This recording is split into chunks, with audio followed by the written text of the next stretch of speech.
Imagine sitting at your desk, live streaming to thousands of viewers. Everything is normal. You're laughing, chatting, maybe even dominating a game. But then you hear it, I can hear him. a sudden pounding at the door, voices shouting, flashing lights cutting through your windows. And before you can process what's happening, the door is kicked in and heavily armed officers are swarming your room.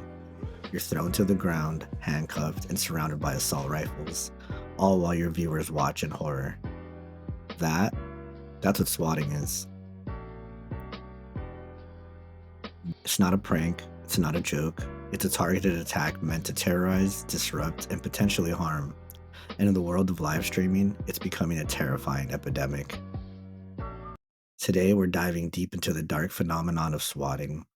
We'll look at how it became weaponized in the streaming world, the high-profile cases that have shaken the community, and why it's far more dangerous than many realize. The origins of swatting.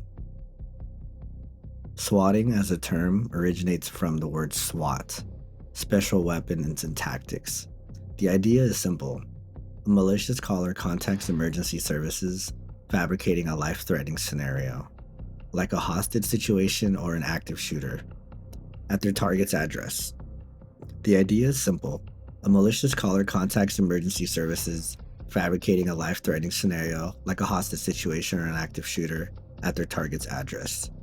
Law enforcement, believing the threat to be real, deploys a heavily armed SWAT team to neutralize the situation, all of it based on a lie. Now, imagine that happening while you're live, in front of thousands of people. That's the twisted thrill for some of these perpetrators. It's like watching chaos unfold in real time, with a front row seat to the fear and confusion they've created. And in the world of streaming, this tactic has been weaponized, sometimes even multiple times to the same target. XQC, one of Twitch's biggest names, over 12 million followers. But with that visibility comes risk. XQC has been swatted multiple times, including on his birthday. I don't know how many times the people didn't understand it. The FBI doesn't fuck around, man. I know how old you are. I don't know how old you have to be to understand this simple concept. Being distracted, okay? I had to DM people that like things were happening and to be careful and to fucking call their local PDs. So I had to fucking talk to, and the fact that it's like it just makes me feel like people are getting fucked with just because they are associated or close to me. And it's trash, right? I was talking to myself, Lorna, like, because you can probably hear me, but dude, that's fucking crazy. That's fucking crazy. Fucking Christ, man. Shit's Can you imagine? You're just celebrating your birthday, talking to chat, and boom, there's a full-blown SWAT team at your door. And he's not alone. Adin swatted in the middle of his Miami mansion live on stream. iShowSpeed, handcuffed by Ohio police during a broadcast. The whole ordeal caught on body cam footage. Summit1G, swatted while playing Pokemon Go in a public park, endangering not just himself but everybody around him. Even Booga, the Fortnite World Cup winner, had his moment of celebration cut short by armed officers storming his home.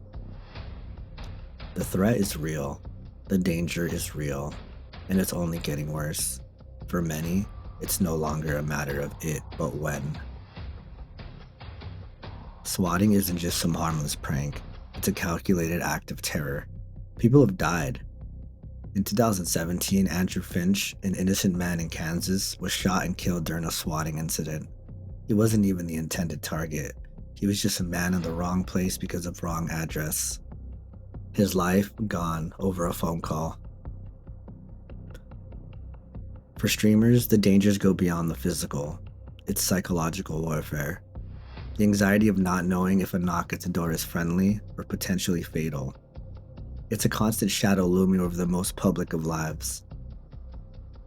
And if you think it's just a joke, think again. People are facing real prison time for swatting incidents, and honestly, that's still not enough.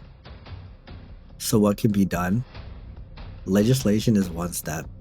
Heavier penalties for those caught orchestrating these attacks. But it's more than just punishment. Law enforcement needs better training to recognize and handle potential swatting situations. Streaming platforms need to step up with security measures that help protect their creators. And most importantly, we need to stop normalizing this.